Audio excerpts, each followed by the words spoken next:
பொன்னேரி அரசு ஆண்கள் மேல்நிலைப் பள்ளியில் உடற்கல்வி ஆசிரியர் ஜெயராஜ் பணியிடமாற்றம் செய்யப்பட்டதை கண்டித்து மாணவர்கள் திடீர் போராட்டத்தில் ஈடுபட்டனர். திருவள்ளூர் மாவட்டம் பொன்னேரி அரசு ஆண்கள் மேல்நிலைப் பள்ளியில் சுமார் 2000க்கும் மேற்பட்ட மாணவர்கள் கல்வி பயின்று வருகின்றனர். இங்கு பகுதி நேர உடற்கல்வி ஆசிரியராக பணியாற்றி வந்த ஜெயராஜ் என்பவர் பெரும்பேடு அரசு பள்ளிக்கு இடமாற்றம் செய்யப்பட்டார். இதுகுறித்து தகவல் அறிந்த மாணவர்கள் காலையில் வகுப்புகளை புறக்கணித்து திடீர் போராட்டத்தில் ஈடுபட்டனர். மாணவர்கள் வகுப்புகளை புறக்கணித்து பள்ளியிலிருந்து சாலைக்கு வந்து போராட்டத்தில் ஈடுபட முயன்றனர்.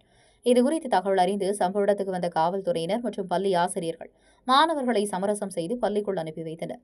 தொடர்ந்து மாணவர்கள் உடற்கல்வி ஆசிரியரை இடமாற்றம் செய்தது ஏன் என வாக்குவாதத்தில் ஈடுபட்டனர். தலைமை ஆசிரியருடன் ஏற்பட்ட தனிப்பட்ட பிரச்சினையால் உடற்கல்வி ஆசிரியர் இடமாற்றம் செய்யப்பட்டதாக குற்றம் சாட்டினர். பள்ளியின் தலைமை ஆசிரியர்கள் மாணவர்கள் உட்பட அனைவரையும் உரிமையில் தரக்குறைவாக பேசுவதாகவும் அப்போது மாணவர்கள் புகார் தெரிவித்தனர். மேலும் பள்ளியில் புதர்மண்டி கிடப்பதாகவும் அடிப்படை வசதிகள் இல்லை எனவும் மாணவர்கள் குற்றம் சாட்டினர். தொடர்ந்து அவர்களிடம் பேச்சுவார்த்தை நடத்திய ஆசிரியர்கள் வகுப்பறைக்கு அனுப்பி வைத்தனர். மாணவர்கள் போராட்டம் காரணமாக பொன்னேரி அரசு ஆண்கள் பள்ளியில் பரபரப்பு நிலவியது. உடனுக்குடன் செய்திகளை தெரிந்து கொள்ள தமிழ்நாடு 24 நியூஸ் சேனலை சப்ஸ்கிரைப் செய்யுங்கள். லைக், ஷேர் பண்ணுங்க. நன்றி.